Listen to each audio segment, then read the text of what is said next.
and the girl who loves the sea. It calls me. Emakhosini ngiyanibingelela kwisigodlo samabalabala. Ngiyathemba ukuthi nonke nibe nama Easter ama-holiday enabe mnandi naphepha uNkulunkulu nedlozi banigcina niphephile. Namhlanje ke ngicela ukubuyela back to a few questions that I promised to answer if ngingakhona, but I'm not mostly based on my questions today because I have a few teaching that I need to do and some things that I would like to clarify as well. Okay, the question eyasala the other time is, I have consulted even well-known sangomas or izinyanga, but I'm still not getting help. Why, Gogo? Remember that in some of the videos that I do, I always emphasize that it's very, very important. If you want to go for a consultation, kumele uqale uphahle phahlela abantu abadala ubabuze ukuthi where can you go if there isn't really a need to consult. Maybe you're confused, the dreams are leading you, you need to go and seek help, whatever the case might be. But I always say it's very important ukuthi phahla uphahlela abantu abadala first before you even go and consult. Mase kube ibona ke, they will lead you to the person ekuyena ukuthi azokwazi ukuthi ak-assist. They may lead you through dreams, intuition, or thoughts ngeindlela eziningi. Idlozi abantu abadala baphendula ngeindlela eziningi when you listen to that. Lo muntu mhlawumbe ubona ukuthi no ngiphahlile, then you feel ke ukuthi as kunalo muntu le, you feel that you're drawn to this person, and then okay, it means ukuthi izidala zakho izona ezikuphendulayo ukuthi ke nangu umuntu okuyena ekufanele uyena. However, you always have to make sure, guys, you always have to make sure, because la with social media there's a lot of people, and if I say a lot, there is a lot of abantu abafike benze ama videos of themselves, benze izinto eziningi, rituals and cleansings, amaladi, a whole lot that I don't even want to name. And they only doing that because advertiser, okay? And to draw you ukuthi umthembe lo muntu. Abanye they even use izinto ezithize bazigcobe on themselves or bazigcabe ngezinto ezithize. I just don't want to go into deep into that because this video is not about that. Mase ke wena uthi uyayibuka ivideo leyo muntu uvela ufeel udrawn ukuthi nangu umuntu ozongisiza kanti that person doesn't even have a gift. Perhaps lo muntu mhlawumbe usebenza ngezilwane akanaso isiphiwo nje esipure. Ube drawn kuyena ke uhambe yekena, not drawn ukuthi ngokuthi mhlawumbe uphahlile and stuff. Ingoba uyazibrowsela ku social media, lo muntu keeps on ama videos akhe lokho engena kuyena, whether it's YouTube, whether it's TikTok, Instagram or whatever. Ulokhu uzibone lokho engena ugcina ubone nabantu bafaka ama reviews and everything bakhuluma ngaye ubani. Listen, umuntu eyedwa uyakwazi ukusebenza nabantu abaningi. Athi be poste something, get people athi comment on that. People pay people to do that. Ukuthi comment nawe, you'll feel ukuthi hayi cha ushuthi uyasebenza ngampela lo mkhulu or lo gogo or whoever. Then when usushona again, ushona kumuntu vele ungenaso nje isiphiwo sokulapha in the first place. So azike vele ukuthi whatever that you're going to do uyobe uyodlala ngemali yakho. Uma bengabe ufike wenza ilad noma ufike wenziswa whatever umsebenzi okhona, noma ngabe kuthiwa benenza umsebenzi ukufaka abantu abadala, ubokwazi ukuthi uyafana njengomuntu ade ezenzela iphathi because that was not acknowledged. Usizo umuntu vele bengafanele kade ngabe yakuyena, umuntu vele ebengungayena ukuthi akulaphe. So you need to be very careful ukuthi uzothi a well-known person and all of that, but be careful ukuthi yes well-known, but umoya wakho uthini.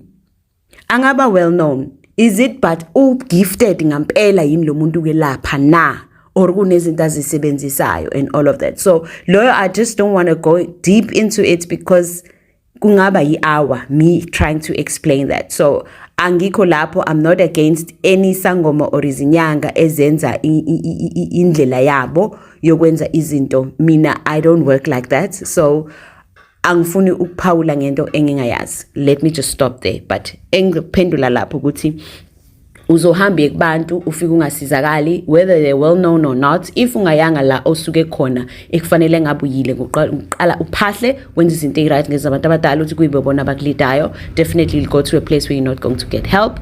Uzoya endaweni kanti umuntu usebenza ngezilwane or unezinto zokudraw abantu but lo muntu akanayo igift, and you end up being caught in that. Ugcina usuzibona ungasasizakali. So imali yakho usuyikhokhile and all of that, but yet you're not being helped ngoba wena ubrowse ku social media ubona abantu ubona betrenda kanti not really ukuthi they are gifted, umuntu uzithwalele ngendlela yakhe. Okay, next question. Gogo, why am I always under spiritual attacks? Okay. Let me tell you something, Bantwana Bamatongo. Yabona, if you are a spiritually gifted person, whether you are in your early stages of understanding your spirituality, or you are in your middle stages, or usiyinyanga, uyisangoma, or nje usuyasebenza ulapha abantu, but ama attacks, mina ngizoba honest, they never stop. They never stop because the more you grow spiritually, it's the more uyithreathi kubantu, it's the more people will attack you. Okokuqala, let's talk about abanye abelaphi osuke bekubona ukuthi umuntu kanjani. The more you grow, asithathe kanjalo, the more you grow, uyithreathi kulabantu. There are people, let me just put it like this. There are people who take this gift as how can I put it? As a competition, as ukusebenza ngokompita nomunye umuntu, you get what I'm saying? Abakuthathi as this is a gift to heal. This is a gift to help people. Whether a day I'm helping 2 people, 5 people, 20 people, 10 people, I'm just making an example. But at the end of the day, balethwe abantu abadala kumina, balethwe imimoya yami kumina labo bantu ukuthi I must help them. Kunomuntu by nature who's just jealous. Akubona ukuthi isigodlo sabani, there's always people around there, you know. Azameke interferisha with indlela yokusebenza ngakho, useyathakatha. You going through spiritual attacks now. Usenza izinto wrong, usenza izinto ezimpi because uzama ukuvala abantu ukuthi bangezi lapha esigodlweni. As in like wena obiza abantu ukuthi beze esigodlweni. Yet abantu balethwe amadlozi abo, balethwe imimoya yabo ukuthi beze lapho kuwena to get help, you know. So that's something that is ongoing. It doesn't stop, Bantwana Bedlozi. I won't lie to you. We forever fighting spiritual attacks in the line of ukwelapha. Secondly, abanye bantu, they face izinto spiritual attacks through family. The more you grow spiritually, idlozi nje in the family, most families liyabangwa. Not ukuthi nawe phese usukulibanga, but kunabantu in that who will feel why was I not the one chosen? Why her? Why him? You know, all of that. And then kube nezinto abazenzayo ngasese to fiddle with isiphiwo sakho, you know. And every time when they do that, you are under attack. You have to protect yourself. You have to protect gift yakho. You have to protect your home and everything, you know. So, you forever under spiritual attacks. Sometimes attacks through friends, sometimes through my neighbors, and like to simply answer this question, when you are spiritually gifted, and the more you grow spiritually, it's in the spiritual line of indlela yokwenza, just know ukuthi izitha zehlale zikhona. Ngisho ngasazona izitho zaziyo. Let's talk about imimoya emimbi la ngaphandle esuki khona, imimoya emibi esuki khishwe vele ukuthi izo destroy spiritually gifted people. Ngoba why na? Tina is spiritually gifted. We are born.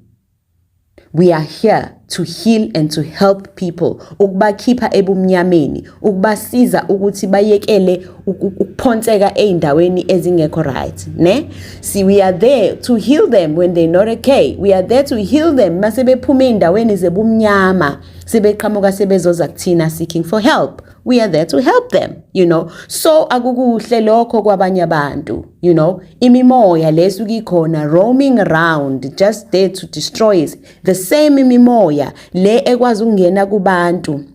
Umuntu umuzwe kuthiwa uvele wadubula or wagwaza wife wakhe okanye husband and the kids, naye wazibulala in the same household without leaving a note and nothing. Imimoya emibi yonke leyo, Not always the case, yes, but imimoya ening, they are there to destroy. Imimoya that goes on the freeways as well, as a cause of my accident, goes on the schools. Ezinganeni ingane zivukwe imimoya baze kuthiwe idlozi, kanti thola ukuthi in most cases akulona idlozi, abantwana they under spiritual attack, le mimoya that are roaming around to go and seek all these spiritually gifted people, ukuthi baba destroy, we're living in the good and the bad era, bantu bedlozi.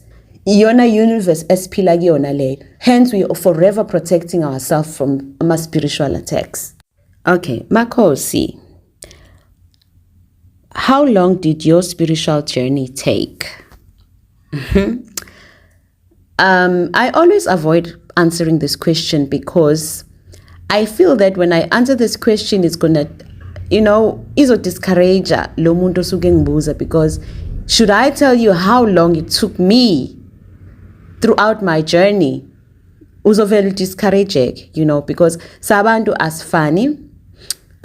It might be with me now. I had so many signs and so many, everything that has been happening as I grew older, but kwaba come a stage like my spiritual awakening, and I was not paying attention, I'm still enjoying life, I'm still exploring a lot, so kwangithatha longer than kwakufanele ngabe kungithathe ngayo. However, uthola ukuthi wena you firstly caught up with the signs and everything, you immediately got help. Uthola ukuthi wena it doesn't take you that long, so it's not easy for me to disclose ukuthi how long my spirituality took, because you're going to get very discouraged. Because if I should say the number of years, uzovele ube discouraged, njoba mina kusa 1 year or 6 months shuthi nami gogo, because that's what they say when I answer. So I've chosen ukuthi I'm no longer going to answer that question, because I see ukuthi abantu abaningi ibalahlisa ithemba, and yet I do not want abantu balahlisa ithemba in this journey, because at the end of the day, hope is all that keeps you going within this journey, So angifuni ukukunikeza an answer that's going to discourage you. All I can say for this, our journeys are not the same. Hence, we are not the same. Hence, our spirits namadlozi ethu awafani. So indlela yabo yokusebenza nangendlela wena osheshe uketche izinto ngakhona, or maybe when you are lucky usheshe wathola, ihlo lakho lesheshe lavuleka laka moya, usheshe you immediately got help. Whereas mina mhlambe I did not have anyone close abazokwazi ukuthi bangivula amehlo in terms of spirituality, so to answer that one, we are not the same. Hence our journeys will never be the same, and even ukwenzeka kwayo will never be the same. Because if ngathi ngikutshele mina ukuthi some spiritual awakening, how long it took me, you'll be very discouraged. And also to add on that, mina, I've got multi-gifts, so kwangithatha isikhathi mina, because kwakufanele ngi-attende lo moya, ngathi ngi-attende lo moya, and then I had to do this one, ngathi ngi-attende lokhu, I had to do bungoma, ngathi ngi-attende lokhu, I had to do Nzuza, ngathi ngi-attende lokhu, I had to, because I'm multi-gifted. So the problem is, mina, it took longer.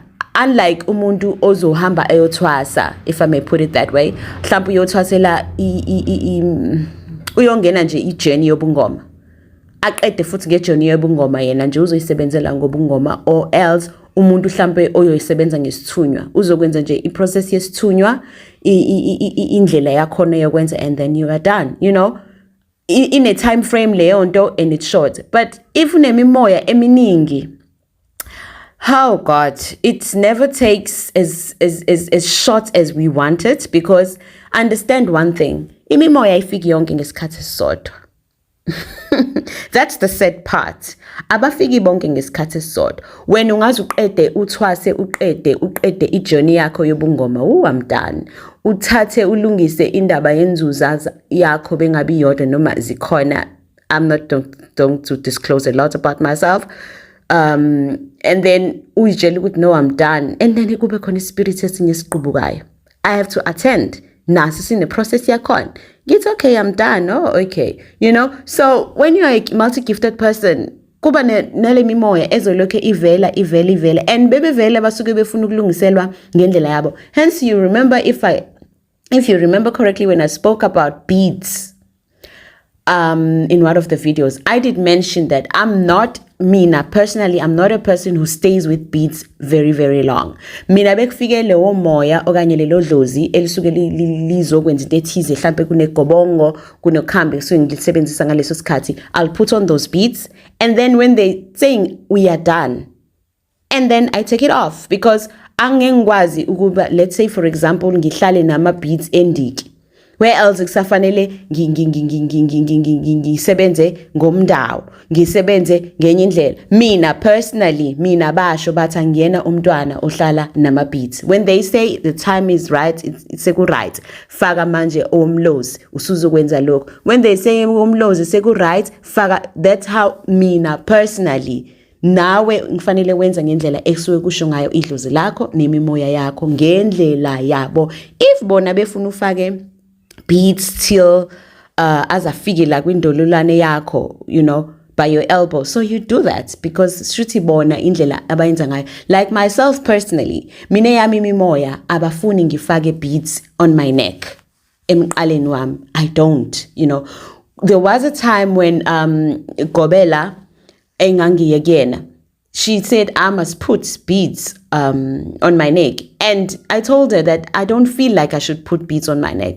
Remember, there was a time where I disclosed to you guys that ngahamba ngayothwasa endaweni wrong, right?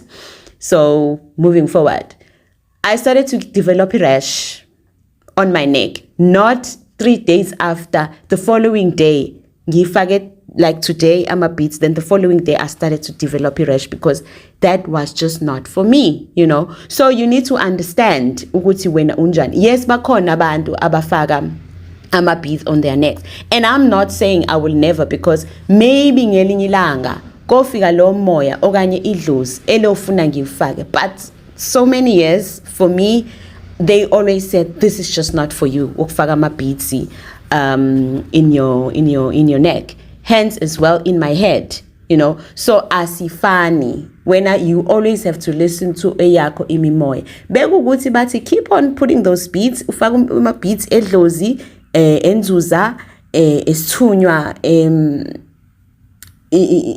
indiki, umndawo wonke befuna wafake wonke azazoyogcina lapha nasemakhosini and everything uzokwenza ngendlela yabo. But mina personally, eyami imimoya, they do not want me ukuthi ngifake ama beads. Ama beads, I only put them for a certain period, for a specific time, for imimoya othize, then I take them off. Okay, let's talk. I think I'm done for the questions for now. Asike sikhulume ngokuthi what are the signs la osukubona khona ukuthi ugobela okuyena, whether uyohlola, whether uyothwasa, whatever le osukuyele khona. How do you see ukuthi this is just not the Gobela for you? This is just not the one that has been chosen for you. Ubona kanjani na? Okay,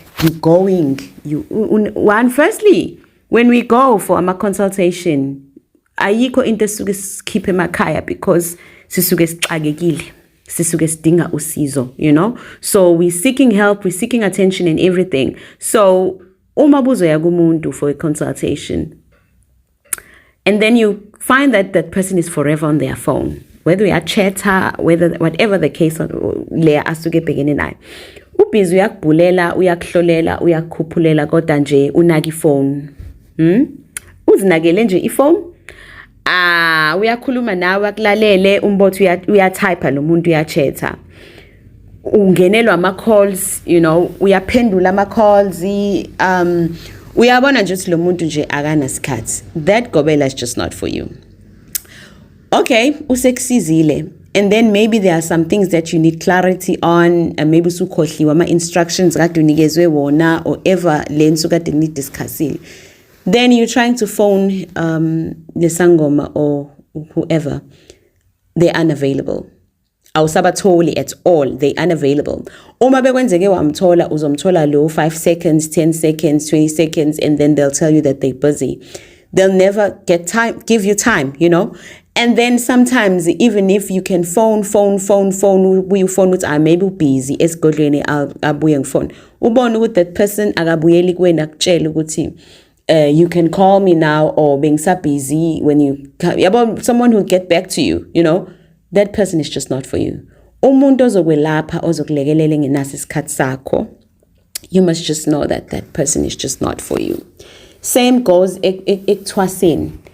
Ubhizi la uphakamisa inkamba zakho, ufunda nokubhula, ufunda yonke into osukuyifunda, bengabe uzofunda ngamathambo and everything. Ubhizi uyafundiswa, but uGobela is forever on the phone.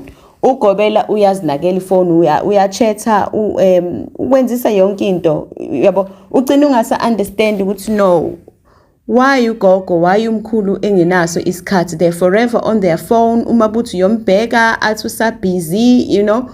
Yet uyithwasa uhlala la ekhaya, but uyabona ukuthi uGobela wakhe akanaso isikhathi sakho. Then that place and that person is just not for you. Uzuthi ushaya inkamba zakho mhlambe uyaphahla. Suddenly uvele uzwe ingalo yakho ibhlungu. That place is just not for you. Uthi uyaphahla, most of the time uzo nje uvele ushawe nje ikhanda lele lithi ngathi ngayiyeka nalento engiyenzayo, you know. And the most important thing that uma buphahla ukuleso sigodlo kube nalento ukuthi yazi lento engathi ngiyenza la ayikho. That place is just not for you. Yabo. Uma bethu umuntu ukugcoba ibovu uze ukuthi noma umcako uze ukuthi akuvume lento engiyenziswa yona, then idlozi lakho alifuni, you doing something abazangazange baze bayisho ukuthi you do it. And ibuzo ya endaweni uGobela angafuni ukuthi ufake ibhayi ledlozi lakho osukuvezelwe lona. Yes, kuyaba ne-uniform yasesigodlweni, but however you need to be allowed yokuthi ufake noma ngabe ibhayi noma ngabe yini lesukivezwe yidlozi lakho nobuhlalo balo idlozi. Ngiyabona ubuhlalo basephehlweni, but ifanele ufake ubuhlalo bedlozi lakho. So if that Gobela is not allowing you ukuthi ufake ubuhlalo bedlozi lakho afuna ufake basephehlweni kuphela, then you must know that that person is just not for you. Akunqabele mhlawumbe ukuthi kunesalikwazi sifike sakuvezela ibhayi sacela ukuthi buphahla mhlawumbe ngifake wanqaba. That place is just not for you. Maningi ama-signs guys, maningi, but you just have to pay attention. Kwesinye isikhathi vele lifike khona ikhehla noma isalikwazi bakubuza ukuthi ufunani la, you know. Then don't ignore that when uhambe uyotshela uGobela, hayi kube khona umkhulu noma ugogo ongibuza ukuthi ngifunani lana, what am I doing here? No, you must not even go and discuss that with that person, because uzothi imimoya emibi ezama ukuzokuvimba ukuthi ungaqhubeki nephehlo lakho. Guys, idlozi will always talk. You need to understand that. Don't ignore the signs. Once you feel negative, once you feel something is just not right, then you must know that place is just not for you. It's a whole lot of list when it comes to how do you see izinto zasephehlweni ukuthi akulona iphehlo leli kufanele ube kulona. Let's also talk about izinto ukuhlonipha izembatho zedlozi. Let me talk about myself personally. Mina, you'll never see me in a public place, ngiphethe ishoba nje, going around in a shoba lami and everything. You will never see me ngigqokile nje mhlambe ijazi ledlozi. No, You will never see me because why? Kunezinto eziwumkhuba abanye ogobela abadlala ngabantwana ngakhona. Angafuni ukuthi angikhulume ngomuntu osephehlweni. If usephehlweni and you are working, angibeke kanjalo, you are working or you still in school. Talking about still in school, maybe you're still in tertiary.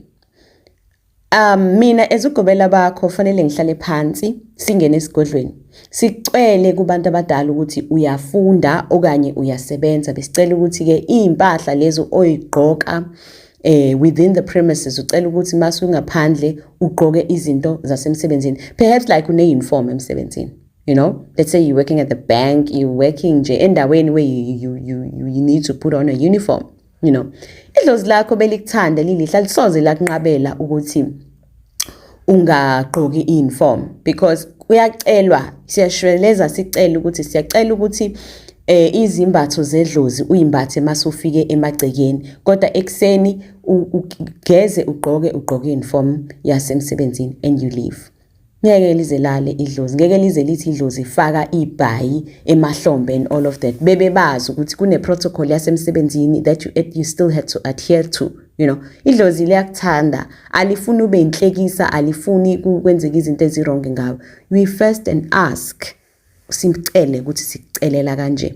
So you won't see yourself uhambe uye emsebenzini ugcobe ibovu or ugcobe umcako. No, idlozi liyacelwa kuhlalwe phansi. If ngampela usephehlweni lisuke lifunwe yibona, uyahlala phansi nogobela wakho kukhulunywe emsamo kucelwe esigodlweni, sorry ngivumele. If I'm saying angeke mina uze ungibone in public going, mina I was taught by imimoya yami wonke amashobe now that I need to respect. If ngizohamba mhlambe, let's say perhaps I'm going somewhere okanye ngiyosiza somewhere, ibhayi ishoba fanele ngilikhave noma ingebhayi, you know.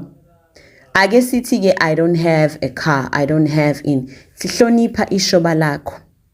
Noma ngabe ke maybe khona umuzi oyosebenza kona oyokwenza khona something, I don't know, but izimbatho zedlozi zihloniphe. Uyakwazi ukufika before you go hamba esigodleni sakho.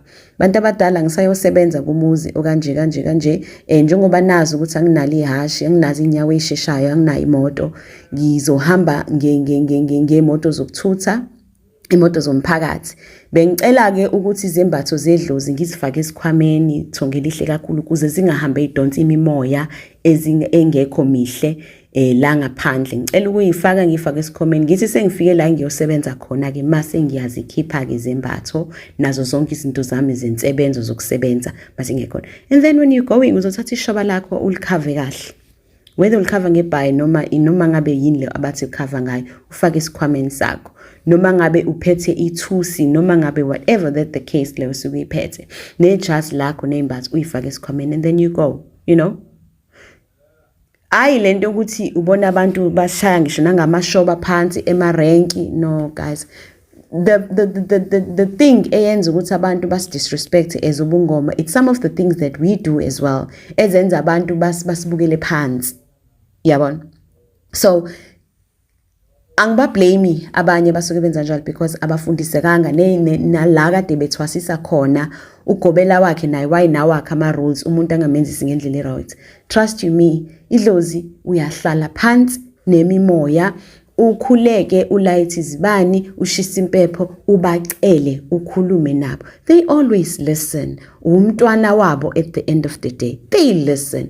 Usho ukuthi bantu abadala kuze ngingadonsi imoya kanjalo ngicela izembatho ngifake. Mina njoba ngithi, as I said previously, you will never see me because I've been taught ukuthi if you go in public not using your own vehicle, izembatho zibeke kahle in a safe place.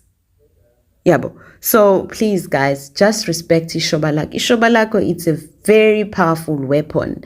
Ijazi lakho, zonke izembatho zakho, it's a very, very powerful weapon. Zirespect izembatho zedlozi. Ayikho into ebuhlungu njengokuthi umbone umuntu athi gogo, it's been a while. Yes, ngithwasile, ngathwasa endaweni efunwa yilona idlozi. However, I'm just not getting anything in life. Nothing is happening. Ngisho umsebenzi wedlozi awukaze uvuleke. Ngisho sengithi ngiyagobela ugobela usethi we've done everything that we can. And then you're only to find with that person indlela yena firstly aziphatha ngayo.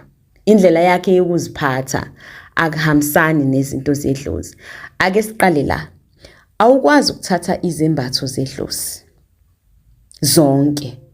You take a video of yourself, mase uyashuta uposte ko social media, whether you're doing memes, you putting sounds are funny and everything. Uthatha izembatho zedlozi, uzenze i-crop top, uzenze a mini skirt, uzenze whatever the case might be. When you're a male, utate ibhayi ulfake, and then on top you're not wearing anything, and then you're doing videos and all of that. Guys, you need to respect izembatho zedlozi. Respecta idlozi lakho at the same time. Ngoba ezinye izinto zakho uzozibona ukuthi azivuleka nawe indlela yokuziphatha ayihambisani nomuntu onemimoya. As painful as it is, kunendlela nathi kufanele siyiphathe ngayo ezabantwana bedlozi. Respect yourself so that abanye abantu bezorespect. If ever you post yourself ukushaya crop top ngamabhayi abantu abadala uphethe nethusi, whatever the case might be, and then you expecting ukuthi idlozi likulethele abantu, firstly usushowe off umzimba. Kunabanye abantu osebekubuka ngenye indlela. Okay, so ibaphi labantu wena ufuna balethwe idlozi kuwena esigodleni sakho uzobalapha, because noma ungayona lento abantu asebekubona uyiyona angeke besakubuka as ugogo, angeke basakubuka as umkhulu. They looking at you in a different way. So respect yourself, respect indlela yokuziphatha, respect izembatho zedlozi nazo zonke izinto. Good people, ngiyanicela, ayikho into ebaluleke njengokurespecta izembatho zedlozi nangendlela wena yokuziphatha. No one is saying change your lifestyle, change everything, but when you have izembatho zedlozi, no, respect them.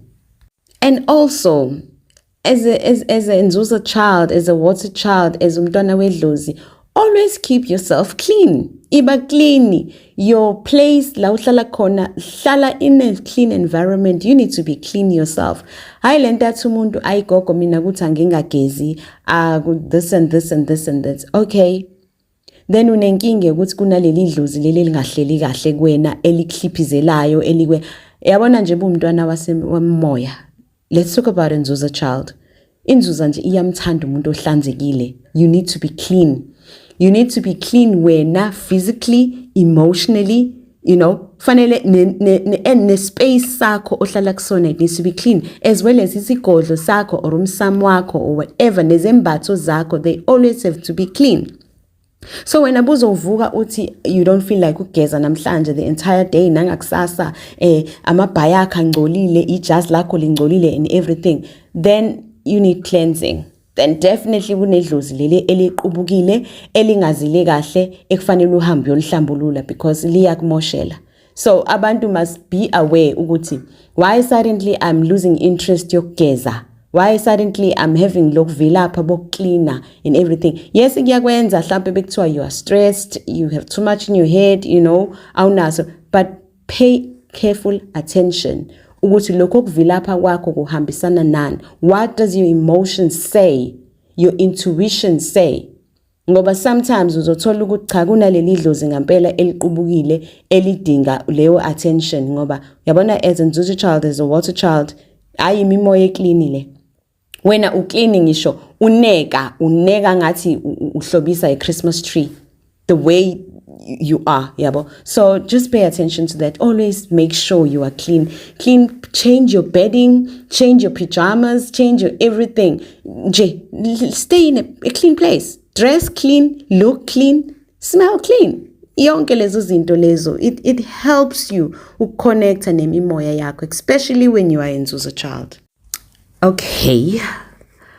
All right. I'm being reminded now. Into ehlukumeza abantu abaningi. Ukudla kwabantu abadala. Whether you want to call it Amagobongo, whether you want to call it izinkamba. Angikhuluma ngelanguage yesiZulu ke because ngumZulu. let's talk about Amagobongo, ukudla kwemimoya. You know what, Bantabedlozi? Never say that I've done igobongo lomdi yumdawu Dlozi isithunywa, and I'm no longer going to do it again, gogo.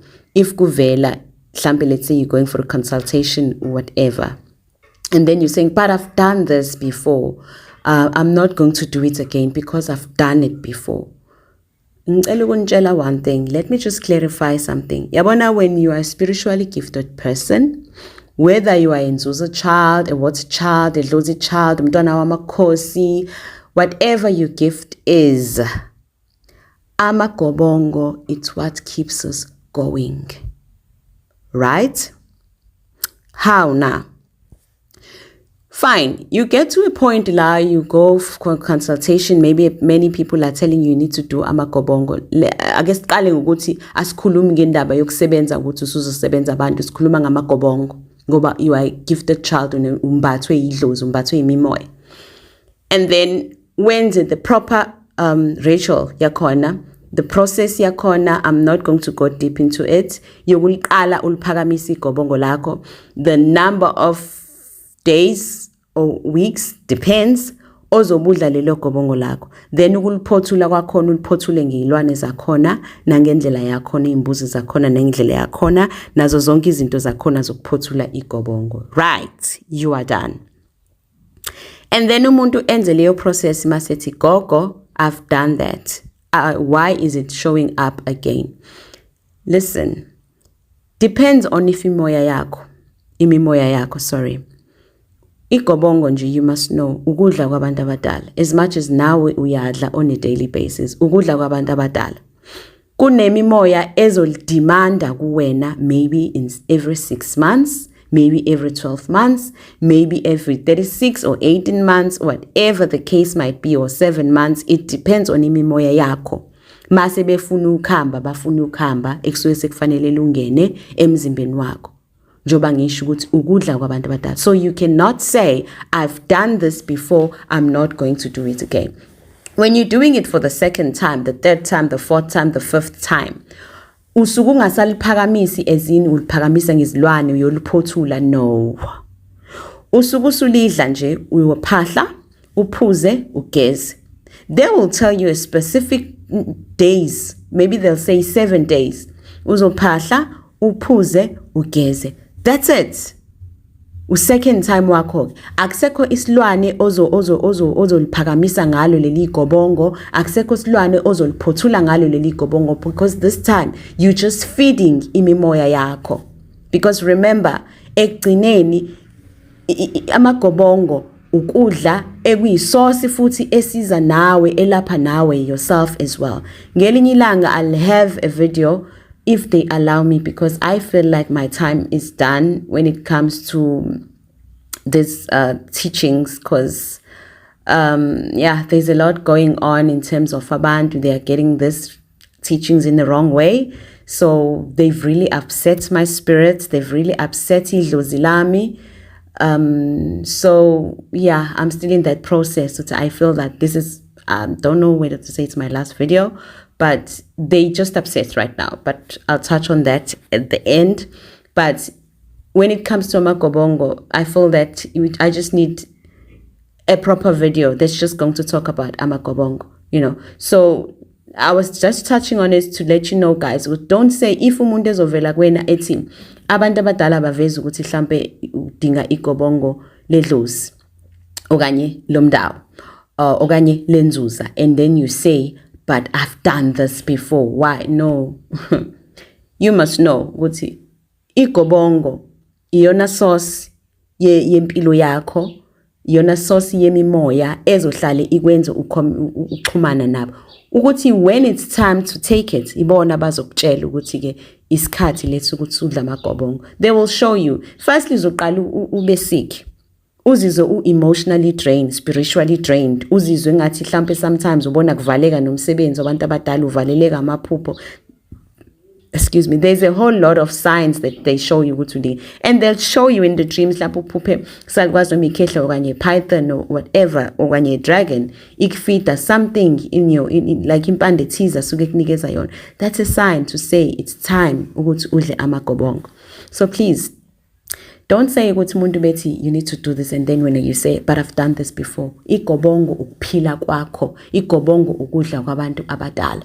We are happy that they don't ask us all the time, but lalele yakhe imimoya ukuthi elaba igobongo bafuna uliphinde nini, but ukuliphinda kwakho akusasho ukuthi usuzolihlabela imbuzi, usuzoliphakamisa kanjani, usuzoliphakamisa ngeinkukhu and all of no.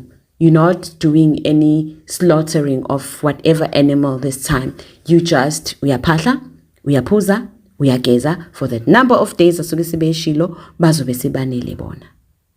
Ngoba uzobona you're going for spiritual cleansing, you're doing iladi, you're going to the mountains to ehlani to pray and everything, but uthola ukuthi you're forever sick, you know, and then you question ukuthi why am I not getting help? You know, you're getting about back aches, you're getting a neck and shoulder pains, severe pains, kubuhlungu umlenze, kubuhlungu idolo, kubuhlungu unyawo, kube ngathi unomeqo sometimes, kube ngathi ushawe ngelumbu sometimes, but no. Sebekugulisa because you are long overdue for amagobongo. Uthi uyalidla lelo gobongo, then you suddenly see ukuthi how. Kanti sonke lesi sikhathi I thought the worst kanti bekufanele ngabe ngidla igobongo. The ignorance or the not knowing ukuthi igobongo ayi ukuthi ulidla once, yabo, but arrogance ilento uthi butshela ukuthi no, you need to idla inkamba zabantu abadala or amagobongo abantu abadala, and then you say I've done this before, I'm not going to do it again, and then uzibona usugula ucathi uthakathiwe ushawe ngamalumbu ngomeqo and everything, ushawa ngezibhobo kanti no. Abantu bakho abekade betshengisa ama signs yokuthi it is time yokuthi udle igobongo. So guys, pay attention.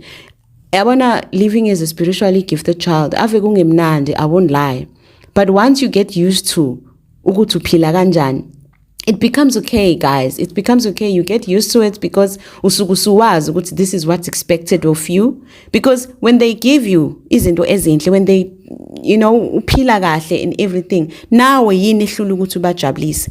If they give you money, ukuthi uhambe when you go Mauritius, uhambe when you go wherever you want to go, uhambe expensive restaurants, ukwazi ukuthenga ama takeaways and everything, ukwazi ukuziphilela, they give you fancy cars, they give you nice things, they give you a good life. So why is it when you are failing to uthathe igobongo labo for a few days, you know? Sometimes, guys, we just need to be realistic because at the end of the day, bayasiphilisa labantu. So ekugcineni nabo fanele sibajabulise always, because at the end of the day, you want to gain something from them, you want them to protect you, then do good. How do we feed God as well? Nkulunkulu siyazisondeza again. Siyafasta. Kube khona isikhathi where we're fasting for a number of days. Sambe siyezidabeni siyokhuleka, sambe siyemanzini siyokhuleka, just calling on him only. No? I'm feeding my spirituality with him there.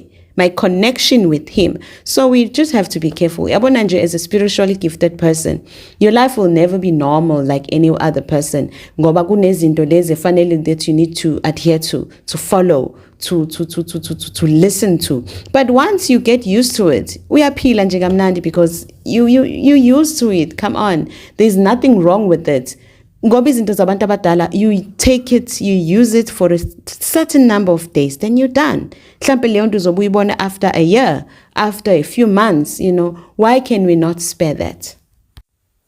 Oh, before I forget, let me stick to the Nzuza child. Did you know that when you can astral project, did you know that you are capable of astral healing? Did you know that? If usulungise kahle imimoya yawenzuza, if usuconnecte kahle, if aligned with your spirit, seni connect ngendlela efanele, do you know that you are capable of doing that? But what is astral projection? Abanye abantu may ask. Astral projection ila okwazi khona ukuphuma emzimbeni wakho. When I say ukuphuma, your soul leaves your body. And then utravele to wherever la esuke khona where you can go to. You know that you can call on imimoya yakho, your Nzuza, spirit. And then somehow I'm being stopped from explaining this because abantu abaningi, they're just going to do it the wrong way. Okay, I'm not going to go deep. I'm being stopped from doing that. Uyakwazi ukuthi ukhiphe your soul. Let's say inzuza yomkhathi, inzuza yasemanzini. You can leave your body and then uhambe uyoconnecta nomoya wakho, whether semkhathini, whether ngaphansi kwamanzi. You are able to do that yourself. Besides ukuthi kube yona that they summon you, because we do get that. Siyahamba thina, we travel at night when we're sleeping. Bafika basivuse sihamba. You know, you see yourself floating up, you leave your house, you go, and then you are taken to this hut, whether it's underwater, whether it's ehlane or emahlathini or entabeni, and then you are summoned. They're talking to you, they're giving you instructions, they're giving you things, they're giving you everything. Right? When they summon you. Do you know that you can also do that as well without being summoned? You can do that. Uyakwazi wena ukuthi ukwenze. But if you do it, bantwana bedlozi, you must know ukuthi you firstly protect your home from any bad spirits entering your home. You burn something. That is why I'm saying I'm not going to go deep. You're going to burn something around the area allows or also when you're going to perform that. You burn.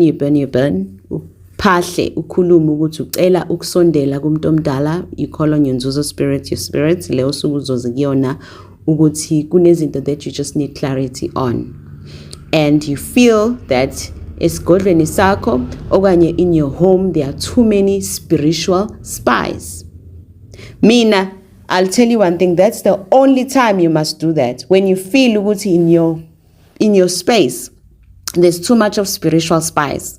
And then kunento important, because I'm a spiritual spies, guys, they even interfere with our dreams as well, because they know that a connection that we have with imimoya and amadlozi ethu, they mostly in our dreams as well. So they'll hinder with your mind, because intuitions, remember, they communicate with your dreams and with your home as well. So you can ask umoya ukuthi uyacela ukuthi kube wena who travels spiritually and go la osuku khona, ngoba leyo ndawo yona ndawo esuke is safe for you. Okay, you're gonna burn lento osuke uzoyiburna in your environment, in your home, in your space la osuke uzokwenzela khona, and then you lie flat. Okay, I'm sorry. Okay, kube khona lezo zinto ozozenza. I'm being too much now. Or ozozenza ukuthi ukwazi ukuthi take out your soul, and then you project through that dimension.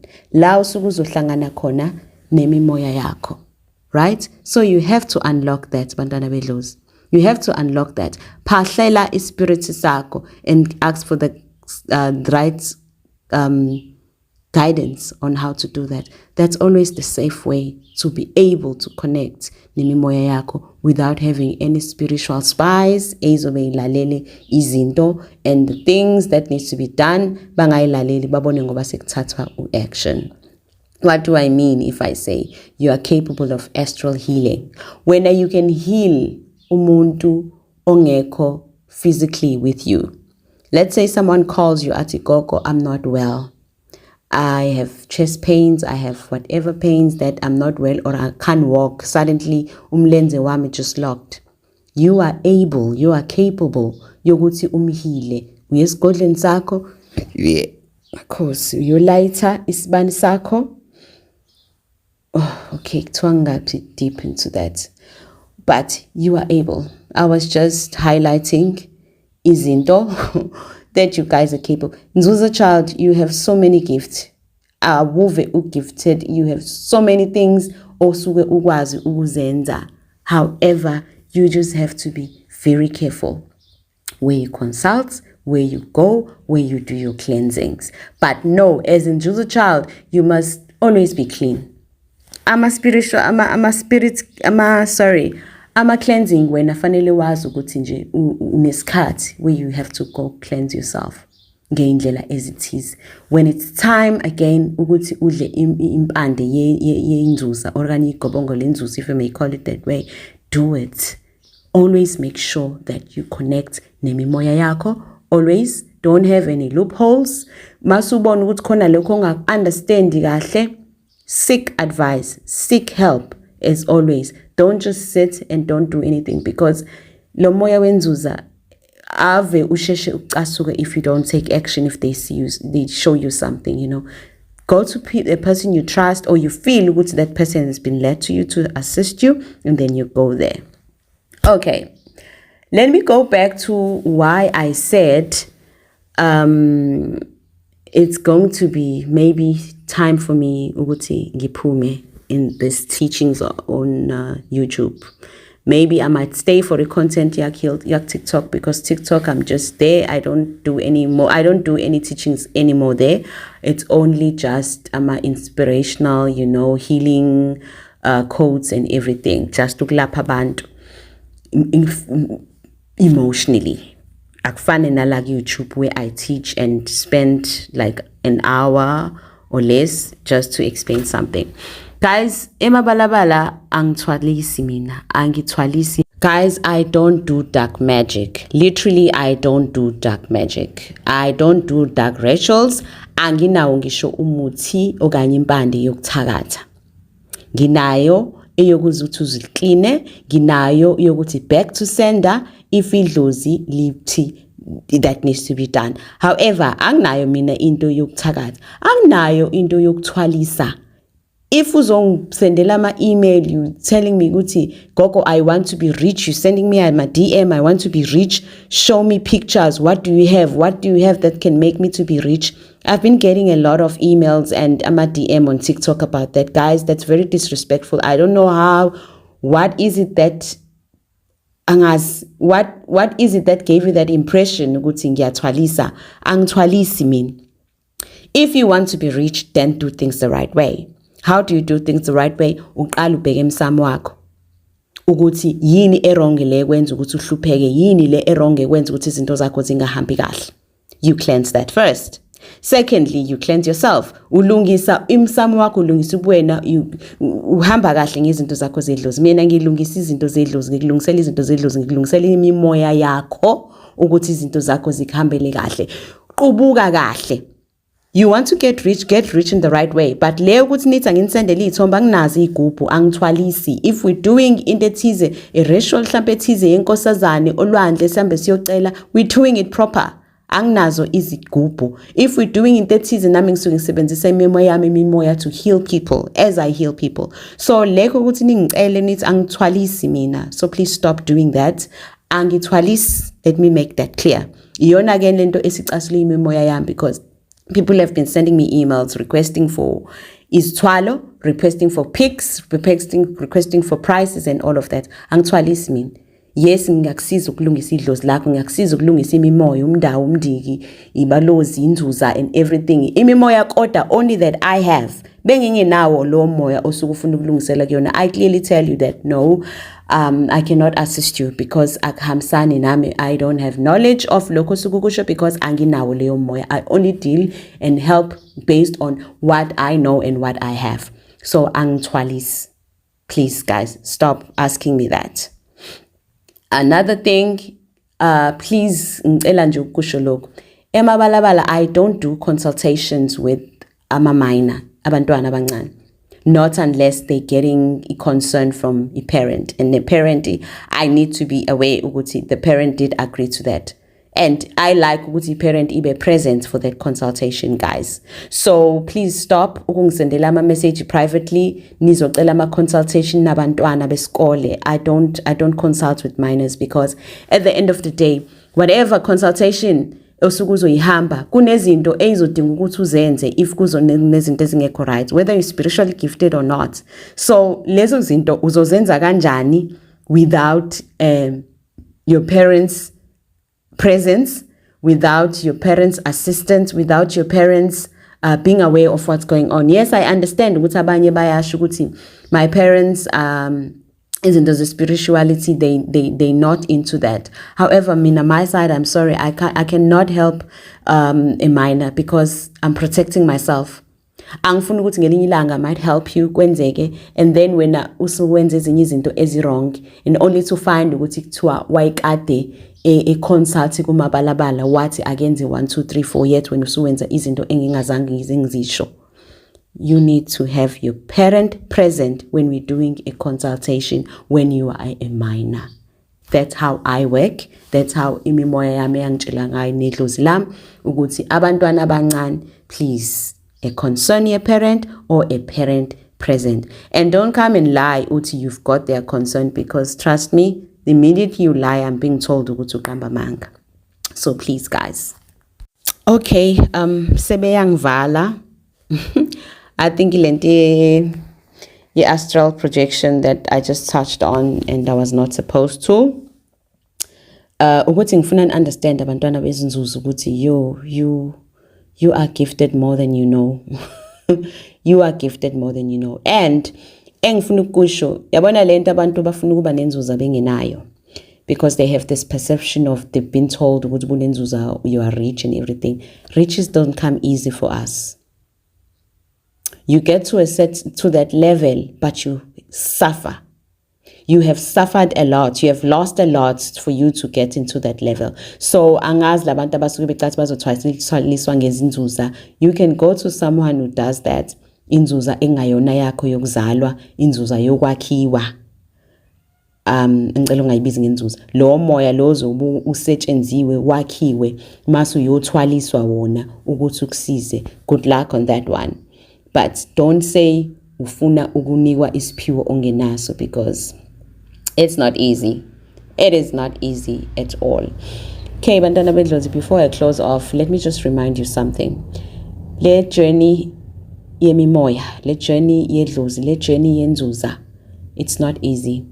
Whether usuyasebenza abantu, usuyiphothulile, usuqedile, okanye you're still in your first phase, you're still trying to understand, what's going on in your life, but there's one thing I'll tell you. Fanele ulungise inhliziyo yakho. You need to be patient. You need to be vigilant. You need to open your eyes and your ears, Mase uyathamba. Humble yourself. Ulalele ngaso sonke isikhathi. And don't rush izinto, because once you rush, ilaba vele bacasuke khona, because usuku rush because you want to gain something. You're not doing everything just because ufuna ukulungisa imimoya and do things right. You're just doing things because you want to gain back whatever that you've lost, your lover, your car, your money, everything, your job. Awusenzi ngoba uthi ngicela ukulungisa ake ngi-attend abantu abadala, usukwenza ngoba ufuna ukugaina. Hayi bayakupakisa ke lapho. You will wait. They will make you to wait because they can see that your heart is not there. Once you start this journey, once you say, I accept my calling, calm down, take a deep breath, because it's not an easy process. Ukuthi ulungise inhliziyo yakho to be nomqondo wakho, to be patient, nokuzethemba, trust yourself. It's a process. It's an ongoing process, and it takes a lot of time. Yokuthi uze ukame to that level. Ukuthi ngisho umuntu angaqhamuka kuthuke ngengaka inhlamba, you just keep quiet. You're not even bothered by that. It takes a lot of time to have a heart like that and a mind like that, So know one thing. Labantu basebenza ngomqondo wakho nangenhliziyo yakho. So work on that. Pray ukuthi uNkulunkulu akiphe inhliziyo ethobile, uNkulunkulu akuphe umqondo nenhliziyo odlulisayo, ungabeka amagqubu, akuphe ukubekezela. Because kule journey kuyabekezela. And every single step that you go through, every single loss that you go through, depression, stress, every single thing, it's a lesson. ufundiswa something ukuthi awukufunda ukubekezela, awukufunda ukungabi namali, awukufunda ukulahlekelwa u1 2 3 4, awukufunde ukuzwela, ukuba nozwelo for omunye umuntu. There's a lot that they teach us, but khuleka, cela uNkulunkulu akuphe inhliziyo ezobekezela. Bye.